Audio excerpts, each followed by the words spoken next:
घना जंगल था। रात बहुत गहरी थी।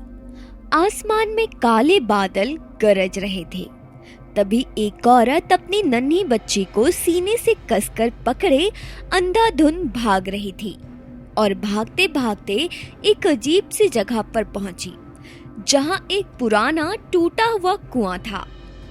हे भगवान, मैं ये कहाँ आ गई?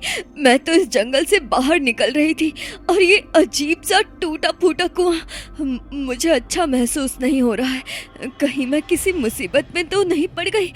नहीं, मुझे यहाँ से तुरंत निकलना होगा। वो वापस मुड़कर भागने की कोशिश करती है। तभी अचानक कुएं के अंदर से भारी डरावनी आवाज गूंजती है। रुक जाओ, भागो मत। कामिनी, जिसे तुम सीने से लगाए फिर रही हो, उसके नसीब में सिर्फ दुख ही दुख लिखे हैं। इसे इस कुएं में गिरा दो, वरना सारी जिंदगी पछताओगी। नहीं, मैं अपनी बेटी को नहीं छोड़ सकती, चाहे कुछ भी हो जाए। मैं इसे नहीं मारूंगी, ये मेरी जान है, मेरी उम्मीद है। फेंक दे इसे, वरना तेरी बाकी की तीनों बेटियां भी जिंदा नहीं रहेंगी। सोच ले, अगर आज तू इसे नहीं छोड़ेगी तो कल तू अपनी बाकी तीनों बेटियों की लाशें कंधे पर उठाएगी। कामिनी का दिल जैसे रुक गया, आंखें फटी की फटी रह गई। वो कांपने लगी, उसका गला सूख गया। नहीं, मेरी 3 बेटियां, मैं नहीं देख सकती उन्हें मरते हुए। मेरी बच्ची, मुझे माफ कर दो। मैं बुरी मां नहीं हूँ, बस मजबूर हूँ। मुझे अपनी बाकी बेटियों को बचाना है। रोते रोते उसने थरथराते हाथों से अपनी बच्ची को कुएं में गिरा दिया और रोते हुए वहां से चली गई। उसी पल दूर से एक काली बकरी वहां दौड़ती हुई आई। उसने कुएं में छलांग लगा दी और कुछ देर बाद वो बच्ची को अपने मुंह में दबाए बाहर निकल गई। तू इस बच्ची को क्यों बचा रही है झिलमिल? इसे छोड़ दे। जब इसकी माँ ने इसके जीने का हक छीन लिया तो तू क्यों इसे बचाने की जिद कर रही है? क्योंकि उसकी माँ पत्थर दिल हो गई है, लेकिन मैं पत्थर दिल नहीं हूँ। मैं एक मासूम को अपनी आंखों के सामने मरने नहीं दूंगी। जब वो रानी होकर इस बच्चे की परवाह नहीं करती तो तू क्यों कर रही है? तू तो एक बकरी है, क्या तू इसका ख्याल रख पाएगी? वो रानी है और 3 बेटियों की माँ, इसलिए चौथी के लिए उसकी ममता खत्म हो गई है। मेरी ममता खत्म नहीं होगी। मैं इसे अपनी जान देकर भी बचाऊंगी और इसका नाम ज्योति रखूंगी। फिर झिलमिल ज्योति को धीरे से अपने मुंह में दबाकर जंगल की ओर जाती है। ऐसे ही वक्त बीतता गया। झिलमिल ज्योति की अच्छे से देखभाल करती रही और देखते ही देखते ज्योति 18 साल की हो गई। माँ, आप मुझे समझाइए। आपने मुझे बचपन से बड़ा किया, पर मैं आपकी तरह क्यों नहीं दिखती? क्या मैं आपकी बेटी नहीं हूँ? बेटी ज्योति, मेरी बात ध्यान से सुनो। तुम दिल की नेक हो और किसी का बुरा नहीं चाहती हो, इसलिए भगवान ने तुम्हें सबसे सुंदर चेहरा दिया है, पर तुम मेरी ही बेटी हो। क्या सच में? फिर तो मैं और अच्छी बनूंगी माँ। ठीक है बेटा, तुझे भूख लगी होगी, सुबह से तूने कुछ खाया नहीं है। रुक, मैं तेरे लिए जंगल से कुछ फल लाती हूँ। हर वक्त आप ही जाकर खाने का इंतजाम करती हो। आज मैं आपके लिए फल लेकर आती हूँ। आप आराम करो माँ, आज मैं जाती हूँ। बेटी, जंगल में खतरा है। बहुत सारे जंगली जानवर हैं और शिकारी भी। तेरी जान को खतरा हो सकता है। माँ, मेरी जान को खतरा है तो आपकी जान को भी तो खतरा है। अगर आप हर दिन मेरे लिए जा सकती हो तो आज मुझे जाने दो। आप रुको, मैं अभी आती हूँ। ज्योति मुस्कुराकर फल तोड़ने के लिए जंगल के अंदर चली जाती है। तभी एक शिकारी झाड़ियों के पीछे से झिलमिल को देख लेता है। अरे वाह, ये तो बकरी है, वो भी कितनी मोटी। अगर इसका शिकार करके इसका मांस बेचूं तो अच्छा पैसा मिल जाएगा। आज का शिकार तो शानदार है। फिर शिकारी तीर झिलमिल पर चला देता है। तेज चीख के साथ झिलमिल जमीन पर गिर पड़ती है। हे भगवान, अब मैं क्या करूं? मुझे यहाँ से भागना होगा, वरना मैं यहीं मर जाऊंगी। झिलमिल लहूलुहान होकर झाड़ियों में छुपकर भाग जाती है। शिकारी पीछा करता है। अरे रुक जा रुक जा, अरे भाग कहाँ रही है? तू मेरा शिकार है, तू कहीं नहीं बच सकती, अरे रुक जा। लेकिन झिलमिल झाड़ियों में कहीं छुप जाती है। शिकारी उसे ढूंढ नहीं पाता। कमाल है, शिकार हाथ आया भी और निकल भी गया। चलो अब किसी और का शिकार करना पड़ेगा। वहीं दूसरी तरफ ज्योति फल लेकर लौटती है। माँ, कहाँ हो आप? माँ तो यहाँ नहीं है।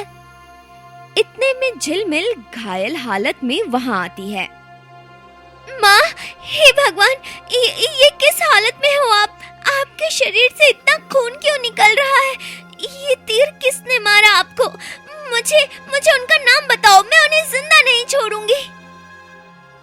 बेटी, मेरे पास बहुत कम समय है, अब वो सच बता देना चाहिए जो इतने दिनों से मैं तुझसे छिपाए बैठी थी। कैसा सच माँ? बेटी, तुम मेरी बेटी नहीं है। तुझे मैंने कुएं से बचाया था और तेरी माँ कोई साधारण स्त्री नहीं। तू इस राज्य की राजकुमारी है। तेरी 3 और बहनें भी हैं। तू अब राजमहल जा, बाकी जिंदगी वहीं बिता, क्योंकि अब मैं तेरी देखभाल नहीं कर सकती हूँ। नहीं माँ, आप मुझे छोड़कर नहीं जा सकती। आप ही मेरी माँ हो, मैं आपके बिना नहीं जी सकती। उठो माँ, उठो। मुझे माफ कर दे बेटी, अब मैं तेरे साथ नहीं रह सकती। और एक जरूरी बात, तुम्हारे गले में जो ताबीज है, इसे तुम महाराज और महारानी को दिखाना। वो ये देखते ही तुम्हें पहचान जाएंगे, क्योंकि जब तुम मुझे मिली थी तो तुम्हारे गले में ये ताबीज था। ये कहकर झिलमिल ने अंतिम सांस ली। माँ, उठो माँ, तुम मुझे छोड़कर नहीं जा सकती। माँ, मैं अकेली कैसी जीऊंगी माँ? ज्योति फूट फूट कर रोने लगती है। फिर वो झिलमिल को दफना देती है। माँ, अब मैं राजमहल जाऊंगी, अपनी असली माँ और बहनों को खोजूंगी, चाहे वो मुझे अपनाए या ना अपनाए। पर मैं ये वादा करती हूँ, मैं आपको कभी नहीं भूलूंगी, क्योंकि आप मेरी सबसे बड़ी पहचान हो। ज्योति आंखों में आंसू लेकर जंगल से निकल पड़ती है। वहीं दूसरी तरफ एक चरवाहा अपनी बकरियों को लेकर चरा रहा होता है और अपनी किस्मत को कोसता है। हे भगवान, कब तक मैं इन बकरियों को चराता रहूंगा? अरे कोई तो दिन ऐसा आए जब मेरी किस्मत चमक जाए। हर कहानी में गरीबों को खजाना मिल जाता है, लोग राजा बन जाते हैं। मुझे भी राजा बनना है। कब तक इस गरीब की जिंदगी जीऊंगा? गांव जाऊंगा तो फिर सब मुझे निकम्मा कहेंगे। हर दिन मजाक उड़ाते हैं लोग, पर क्या करूं, गांव तो जाना ही पड़ेगा। चलो दोस्तों, आज के लिए बहुत हो गया, अब कल चरना, चलो। लखन थका हुआ अपनी बकरी को लेकर गांव लौटता है। घर के अंदर उसकी माँ सुमित्रा इंतजार करती थी। माँ, मैं घर आ गया निकम्मे, सारा दिन बकरियां चराता फिरता है, ना कोई काम ना कोई कमाई, नाम बदनाम कर रखा है तूने। तेरी वजह से लोग मेरी भी इज्जत का मजाक उड़ाते हैं। कब तक मेरे लिए सिर पर बोझ बनकर रहेगा? मुझे पैसे चाहिए, चाहे तू खुद ही क्यों ना बिक जाए। माँ, इतना भी मत कहो, मैं कोशिश कर रहा हूँ ना, पर आप हमेशा मुझे अपमान ही देती हो। क्या एक बार मुझे प्यार से नहीं बोल सकती थी? हर वक्त चिल्लाती रहती हो। तुम मुझसे जबान लड़ाता है, रुक जा, अभी बताती हूँ तुझे। सुमित्रा गुस्से में उबल पड़ती है और जोर से लखन को एक थप्पड़ मार देती है। मुझसे जबान लड़ाने की हिम्मत कैसे हुई? पहले पेट भर खाने के लायक तो बन जा, फिर राजा बनने का सपना देखना। चला जा यहाँ से। आज मैं तुझे खाना नहीं दूंगी, तब तेरी अक्ल ठिकाने आएगी। लखन रोते हुए चुपचाप बाहर निकल जाता है। पता नहीं मेरे भाग्य में क्या लिखा है। सपने तो राजा बनने के हैं और नसीब में 2 वक्त की रोटी भी नहीं है। दिन रात केवल अपमान ही मिलता है। वहीं दूसरी तरफ ज्योति राजमहल के द्वार पर पहुंचती है। तभी सैनिक रास्ता रोक देते हैं। ए, कौन हो तुम और यहाँ क्या कर रही हो? तुरंत यहाँ से चली जाओ। मुझे महाराज और महारानी से मिलना है, बहुत ही जरूरी काम है। मैं ऐसे किसी को अनुमति नहीं दे सकता। पहले तुम पूरा परिचय बताओ, तभी अंदर जाओगी। तभी मंत्री आ जाता है। अरे ये क्या कर रहे हो? रास्ते से हटाओ। महाराज से मिलने के लिए किसी को रोकने का अधिकार तुम्हें किसने दिया है? आपका बहुत बहुत धन्यवाद मंत्री जी, मुझे महाराज के पास जाना है। ठीक है, जाओ। महाराज और महारानी दरबार में ही बैठे हैं। फिर ज्योति भय और घबराहट में धीरे धीरे दरबार के भीतर प्रवेश करती है, जहाँ सिंहासन पर राजा और रानी बैठे थे। तुम कौन हो और इतनी भयभीत क्यों लग रही हो? डरने की जरूरत नहीं है। आराम से बताओ, क्या दिक्कत है तुम्हें? पिताजी, मैं आपकी बेटी हूँ, ज्योति। ये कैसी बातें कर रही हो? हमारी तो पहले से 3 बेटियां हैं। तुम हमारी बेटी कैसे हो सकती हो? निश्चय ही तुम्हें कोई भ्रम हुआ है। नहीं पिताजी, आप ही मेरे पिता हैं और माता आप ही हैं। ये कैसी विचित्र बातें कर रही हो? मैं भला अपनी बेटी को कैसे भूल सकती हूँ? तुम हमारे परिवार की नहीं हो। हमारी 3 ही बेटियां हैं। मैं जानती हूँ तुम्हारे माता पिता शायद तुम्हारे साथ नहीं रह रहे हैं, इसी वजह से तुम्हें ऐसा महसूस हो रहा है। चिंता मत करो, आज से हम लोग तुम्हें माता पिता जैसी तुम्हारी सेवा करेंगे। माँ, आप मुझे जंगल में मरने के लिए छोड़ आई थी, वो भी कुएं में। आप कैसे भूल सकती हो? क्या क्या कह रही हो तुम? तुम्हें ये बातें कैसे पता चली? सच बताओ, आखिर तुम्हें ये किसने बताई? आप ये मेरे गले का ताबीज देखिए, क्या आप भी नहीं पहचान रही? जैसे ही कामिनी ने वो ताबीज देखा, उसका चेहरा पीला पड़ गया, आंखें भय और पछतावे से भर गई। पूरा राज दरबार गूंज उठा। ये कैसे संभव है? मैं तो तुम्हें कुएं में डाल चुकी थी, क्योंकि भविष्यवाणी हुई थी कि तुम अपनी 3 बहनों को मार दोगी। ये कैसे हो सकता है कि तुम जीवित हो? क्योंकि मेरी माँ ने मुझे बचा लिया और मुझे पाला। तुम्हारी माँ मैं हूँ, तुम्हें बचाने वाली और कौन हो सकती है? मेरी माँ एक बकरी थी जिसने बचपन से मुझे पाल पोस कर बड़ा किया, लेकिन एक शिकारी ने उन्हें मार डाला और मरते समय माँ ने ये ताबीज देकर कहा कि मैं अपने माता पिता को ढूंढकर सच बताऊं। पूरा राज दरबार स्तब्ध रह गया। हर दिशा में फुसफुसाहट फैल गई। राजा की आंखों में आंसू भर आए। राजा और रानी उठकर ज्योति को गले लगा लेते हैं। मेरी पुत्री, हाँ, बरसों पहले मैं भी तुम्हें नहीं रखना चाहता था। इसी वजह से तुम्हारी माँ तुम्हें लेकर घने जंगलों में चली गई और शायद उसने भी तुम्हें मरने के लिए छोड़ दिया। तब से हम लोग उस दिन को याद करके खुद को कोस रहे हैं, लेकिन भगवान ने आज मुझे दूसरा मौका दिया है। मैं तुम्हें अपनी बेटी के रूप में अपनाता हूं और आज से हमारी 3 बेटियां नहीं, 4 बेटियां रहेंगी। मंत्री जी, जश्न की तैयारी कीजिए। हमारी खोई हुई राजकुमारी हमें वापस मिल गई है। हाँ मंत्री जी, आज के जश्न में कोई कमी नहीं होनी चाहिए। पूरे राज्य में मिठाई बांटी जाए और सभी राजाओं को आमंत्रण दिया जाए और राजकुमारियों को भी, ताकि सभी को पता चले कि हमारी खोई हुई राजकुमारी हमें मिल गई है। जी महाराज, मैं तुरंत ही व्यवस्था करता हूँ। फिर कामिनी ज्योति को एक कक्ष में ले जाती है, लेकिन दूर से 3 राजकुमारियां ये सब देख रही थी। ये क्या, हमारी एक और बहन आ गई? ये असंभव है, और ये इतनी सुंदर कैसे हो सकती है? सच में दीदी, ये तो बहुत ही सुंदर है। देखो, माँ इसके पीछे पागल हो गई है। अब हमारा महत्व कम हो जाएगा। अब सबकी निगाहें इसी पर होगी। हमें कुछ करना होगा। आज का जश्न खत्म होने दो, फिर देखेंगे कि इसे कैसे हटाना है। शाम होते ही जश्न की तैयारी होती है। दूर दूर से राजकुमार आते हैं। महल रोशनी से चमक रही थी। संगीत चारों ओर फैल रहा था। तभी राजकुमारी नयनतारा की नजर एक राजकुमार के ऊपर अटक जाती है। देखो, वो राजकुमार यश कितना सुंदर है। मैं उससे ही विवाह करूंगी।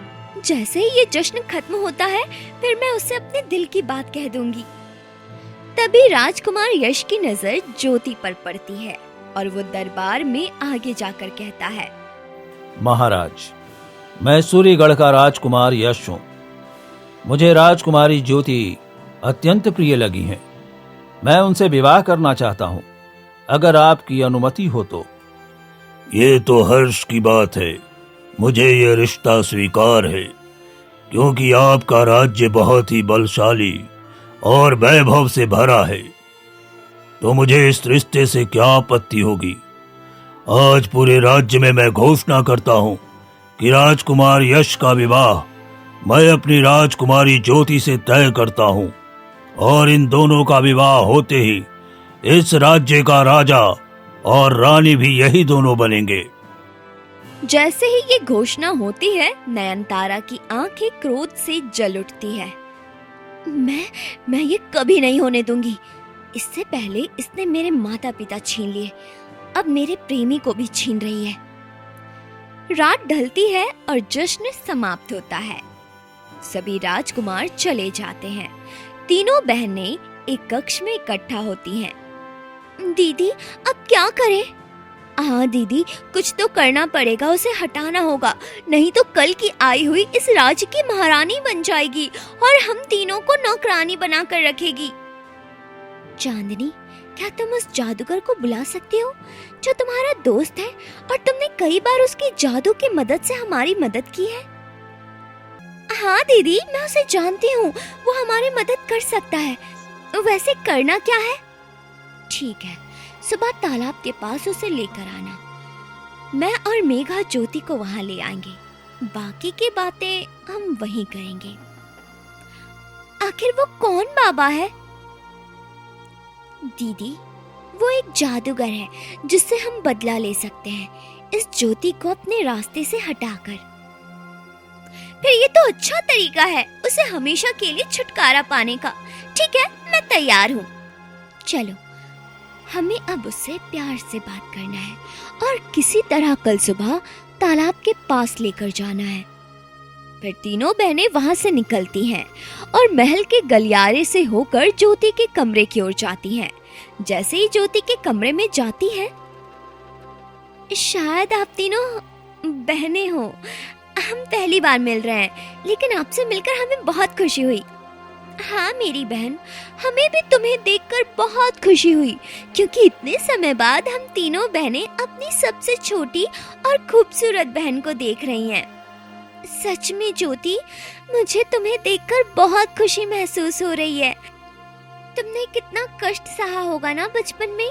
राजमहल में सुख भोग रहे थे हम तो, और तुम वहाँ जंगल में अपनी जिंदगी का कष्ट काट रही थी। नहीं दीदी, वहाँ भी मेरी जिंदगी ठीक थी। मेरी माँ थी ना, वो मेरा बहुत ध्यान रखती थी। वो एक बकरी जरूर थी, लेकिन वो इंसान से भी बढ़कर थी मेरे लिए।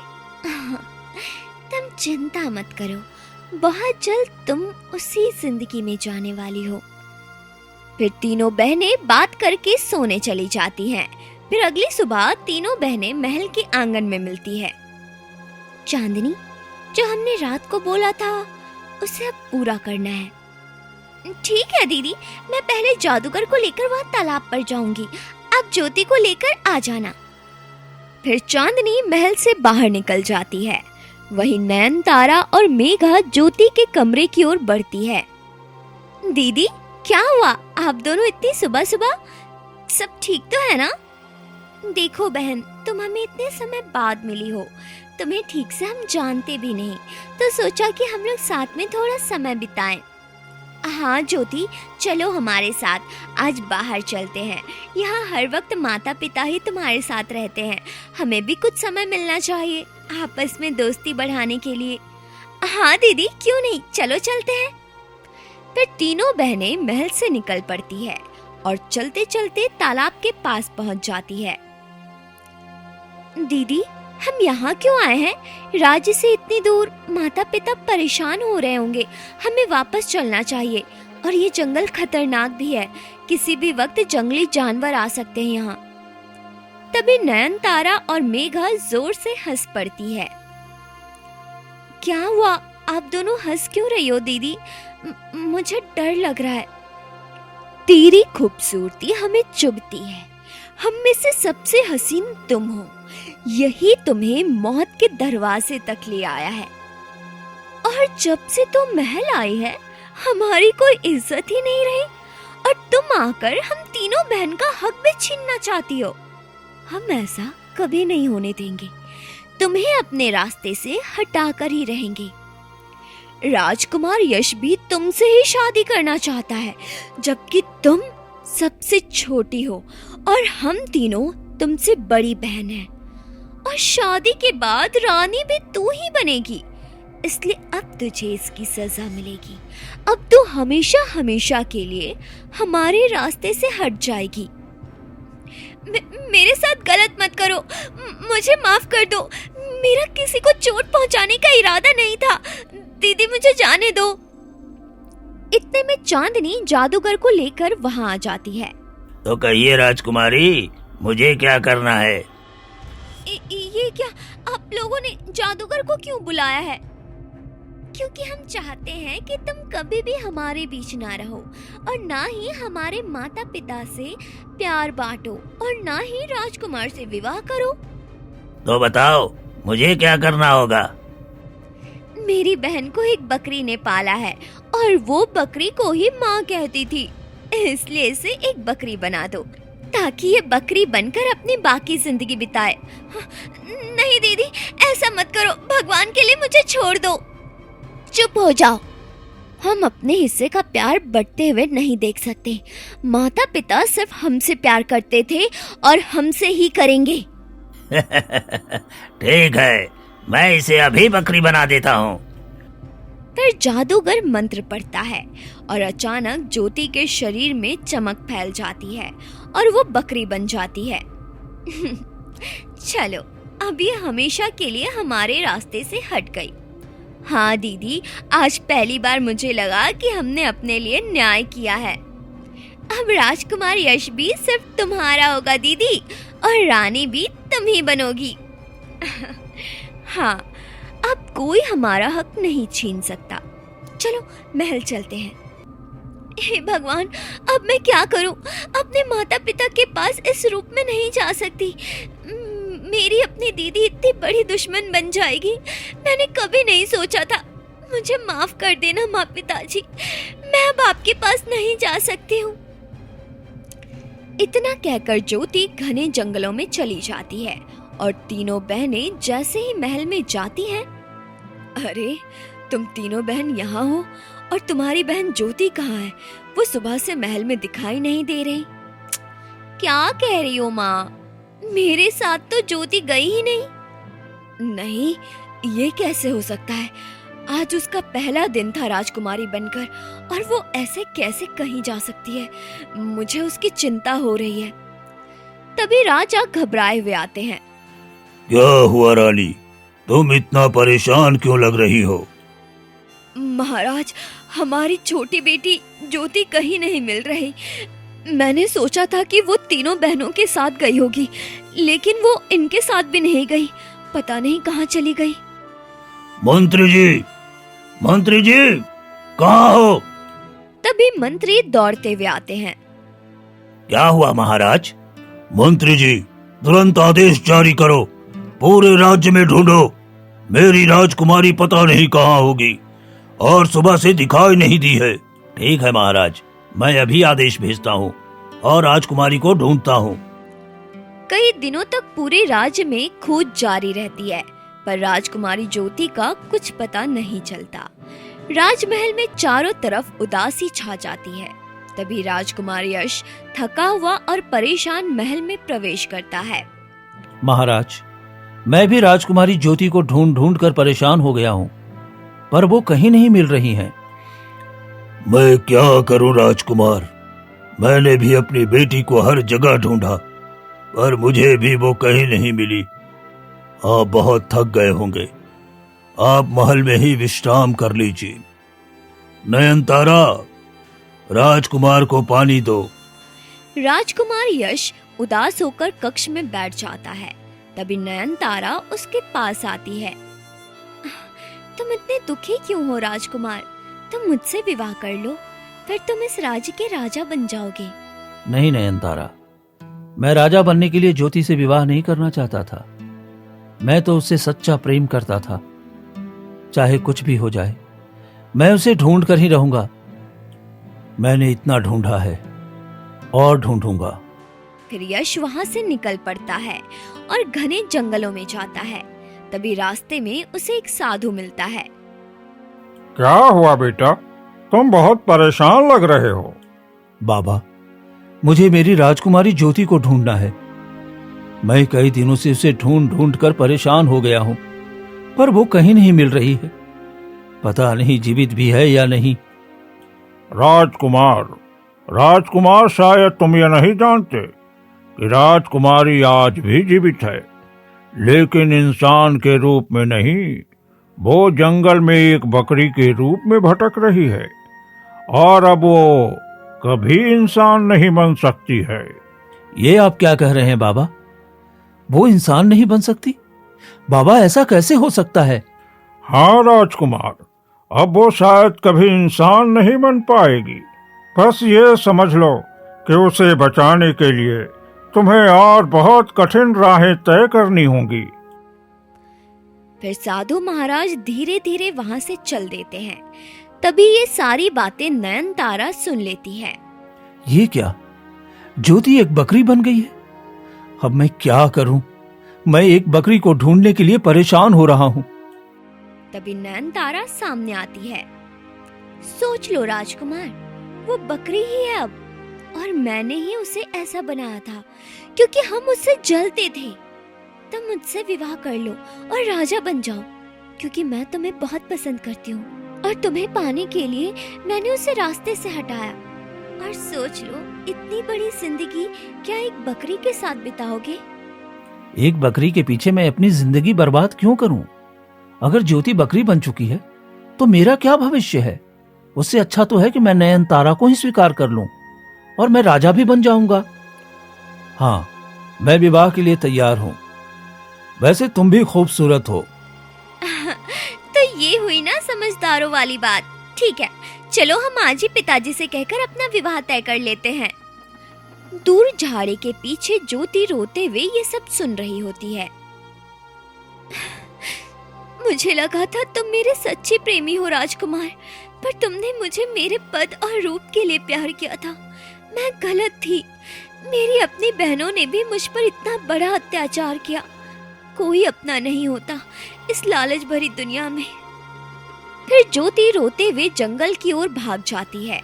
वहीं दूसरी तरफ चरवाहा लखन अपनी बकरियों को चराता है। तभी अचानक तेज हवा चलती है और उसकी सारी बकरियां भाग जाती है। अरे ये क्या हो गया? मेरी सारी बकरियां कहाँ भाग गईं? हे भगवान, मेरी किस्मत इतनी खराब कब तक रहेगी? अब बकरियां भाग गई। मेरी माँ तो मुझे घर से ही निकाल देगी। इतना कहकर लखन रोते हुए घर वापस आ रहा था कि तभी उसे एक बकरी दिखाई देती है, जिसकी आंखों से आंसू गिर रहे होते हैं। ये बकरी तो मेरी नहीं है, पर इसे रख लेता हूँ। कम से कम मुझे थोड़ा बहुत दूध तो दे देगी। और वैसे भी मेरी सारी बकरियां भाग गई हैं, तो कम से कम थोड़े पैसे तो इस बकरी से आएंगे ही। फिर लखन बकरी को लेकर घर पहुंचता है। ये क्या, सारी बकरी कहाँ है? तुम एक बकरी को लेकर क्यों आए हो? माँ, तेज आंधी की वजह से सारी बकरियां घने जंगलों में भाग गईं। मुझे एक भी नहीं मिला। माँ, मुझे माफ कर दो। सारी बकरियां खो दी तूने, बेकार निकम्मे कहीं के, और अब सिर्फ एक बकरी लेकर आया है। मुझे बहुत सारा दूध निकालना है, जितना बाकी सब देती थी। अगर इससे थोड़ा सा भी दूध कम निकला तो तेरी हड्डी तोड़ दूंगी। नहीं माँ, अगर इतना दूध निकाला तो ये मर जाएगी। ये बहुत कमजोर है। उस बेजुबान को मत सताओ माँ। तू बहाना बनाता है, रुक जा। तूने मेरा इतना सारा नुकसान किया और नाटक कर रहा है, अभी बताती हूँ तुझे, रुक। फिर सुमित्रा गुस्से में लाठी उठाकर लखन पर बरसने लगती है। सुमित्रा उसे इतना पीटती है जिससे उसकी पीठ लहूलुहान हो जाती है। मेरी अपनी बहनों ने मुझे धोखा दिया। राजकुमार ने भी सिर्फ गद्दी के लिए मुझे छोड़ दिया, और ये अनजान आदमी मुझे बचाने के लिए अपनी जान तक दे रहा है। मैं कैसी बदनसीब हूँ जो अपनों से ही हार गई, पर ये पराया मेरे लिए मरने को तैयार है। इस बकरी को तूने तो बचा लिया, अब जल्द ही बाकी बकरियों को ढूंढ कर ला, नहीं तो कल सुबह होते ही तुम दोनों की खाल उधेड़ दूंगी। फिर लखन रोते हुए बैठ जाता है और इसी तरह रात हो जाती है। अचानक ज्योति भागने लगती है, तभी लखन देख लेता है।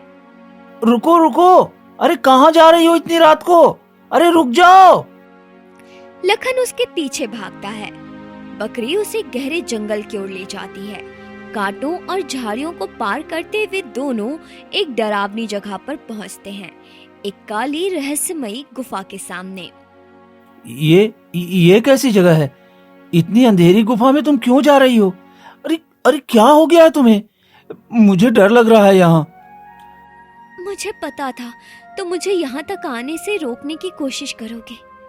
फिर ज्योति गुफा के अंदर चली जाती है। लखन डरते डरते उसके पीछे जाता है। पता नहीं गुफा के अंदर क्यों गई है, पर मैं उसे अकेला नहीं छोड़ सकता। मैं अंदर जाकर देखता हूँ। लखन थोड़ा ही अंदर जाता है, तभी गुफा के बीचों बीच सफेद वस्त्रों में एक साधु आंखें बंद किए ध्यान मुद्रा में बैठे होते हैं। ये कौन है? और तुम मुझे यहाँ क्यों लाई हो? आखिर क्या हो रहा है मेरे साथ? मैं जानता हूँ, ये बकरी नहीं इंसान है। ये एक राजकुमारी है, राजकुमारी ज्योति। ये आप क्या कह रहे हो? एक बकरी राजकुमारी कैसे हो सकती है? और अगर ये राजकुमारी है तो अब ये बकरी फिर से इंसान कैसे बन सकती है बाबा? इसे फिर से इंसान बनाने के लिए किसी को अपनी जान देनी होगी। ठीक है, तो मैं अपनी जान दे दूंगा बाबा। वैसे भी ऐसी जिंदगी से तो अच्छा है कि मैं किसी को बचाते बचाते कुर्बान हो जाऊं। ठीक है, तो अपना बलिदान दो। फिर लखन पास में ही रखा खंजर उठाता है और अपना सर कलम कर लेता है, जिससे तेज रोशनी फैलती है और ज्योति इंसान बन जाती है। नहीं नहीं, मैं तुमसे प्रेम करने लगी थी। राजकुमार तो धोखेबाज था, तुम सच्चे इंसान हो। बाबा, आप मेरी जान ले लो, पर इसका जीवन लौटा दो। ये दिल का बहुत नेक है। अगर तुम चाहती हो कि ये फिर से इंसान बन जाए तो तुम्हें राजपाट छोड़ना होगा और गरीबी का जीवन स्वीकार करना होगा। क्या तुम इसके लिए तैयार हो? हाँ, मैं तैयार हूँ, बस इसे जीवन दे दो। फिर साधु लखन को जीवित कर देता है। अरे ये क्या? मैं तो मर गया था, फिर मैं जीवित कैसे हो गया? साधु महाराज, ये कैसे हुआ? क्योंकि राजकुमारी ज्योति तुमसे सच्चा प्रेम करती थी, इसी की शक्ति से तुम जीवित हुए हो। अब तुम दोनों राजमहल जाओ, सच लोगों के सामने आना चाहिए। फिर दोनों राजमहल पहुंच जाते हैं। बेटी, तुम कहाँ थी? हम लोग इतने परेशान हो गए थे तुम्हें ढूंढ ढूंढ कर। वहीं पास में खड़ी नयनतारा, चांदनी और मेघा कांपने लगती है। राजकुमार यश भी शर्म से अपना सिर झुका लेता है। राजकुमार यश, आपने भी सिंहासन के लिए मुझे धोखा दिया। क्या हुआ बेटी? तुम मुझे साफ साफ बताओ, क्या सच है? पिताजी, इन तीनों बहनों ने मुझे एक जादूगर की मदद से बकरी के रूप में बदल दिया था और ये राजकुमार यश, इन्हें पता चल गया था कि मैं एक बकरी हूँ, लेकिन इन्होंने सिंहासन के लालच में मुझे ढूंढने की कोशिश भी नहीं की और इन्होंने मेरी बड़ी बहन नयनतारा से विवाह कर लिया। क्या मेरी अपनी बेटियों ने खुद अपनी छोटी बहन के साथ ऐसा किया? तुम तीनों को इसकी कड़ी से कड़ी सजा मिलेगी। नहीं पिताजी, हमें माफ कर दीजिए, हमसे गलती हो गई, हम ऐसा दोबारा कभी नहीं करेंगे।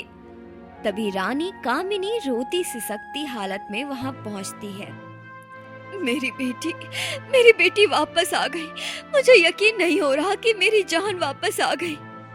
माँ, मुझे आपकी बहुत याद आ रही थी।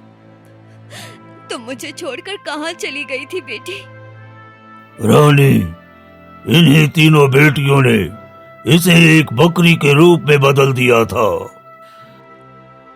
मैं तुम तीनों की खातिर अपनी इस बेटी को एक बार मौत के मुंह में छोड़कर चली आई थी और आज तुम तीनों ने मेरी बेटी को फिर से मौत के मुंह में डाल दिया। सैनिकों, इन्हें तुरंत ले जाओ और काल कोठरी में बंद कर दो जब तक कि इनको सबक न मिल जाए। नहीं माँ, मुझसे गलती हो गई, मुझे माफ कर दीजिए, हमें एक और मौका दे दीजिए। तुम तीनों की जिंदगी नहीं बचाऊंगी मैंने एक बार गलती की है, अब और नहीं। सैनिक तीनों बहनों को पकड़कर ले जाते हैं। राजकुमार यश, तुम्हें बिल्कुल भी शर्म नहीं आई? तुमने राजगद्दी हथियाने के लिए ये भी नहीं बताया कि मेरी बेटी जिंदा है और वो इस रूप में है। तुम भी यहाँ से चले जाओ और अपना चेहरा मुझे कभी मत दिखाना। फिर राजकुमार सिर झुकाकर चुपचाप वहां से निकल जाते हैं। पिताजी, ये लखन है जिसने मुझे फिर से इंसान बनाया, जिसने अपनी जान देकर भी मुझे बचाया। साधु महाराज ने हम दोनों को नया जीवन दिया है, इसलिए मैं लखन से ही विवाह करना चाहती हूँ। बेटी, ये तो बहुत ही खुशी की बात है। तुमने सच्चाई और प्रेम से निर्णय लिया है। पर महाराज, मैं एक चरवाहा हूँ, मेरे पास कुछ नहीं है, मैं इस योग्य नहीं हूँ। कोई बात नहीं, तुम्हारा दिल बहुत बड़ा है। तुमने हमारी बेटी को बचाया है, इसलिए आज से तुम इस राज्य के राजा हो और मेरी बेटी के पति। मुझे भी बहुत पसंद है ये रिश्ता। सच में ज्योति बेटा, तुमने बहुत अच्छा लड़का चुना है। पूरा राज दरबार खुशी से झूम उठा। कुछ ही दिनों में राजा ज्योति और लखन की शादी कर देते हैं और दोनों खुशी खुशी अपना जीवन यापन करने लगते हैं।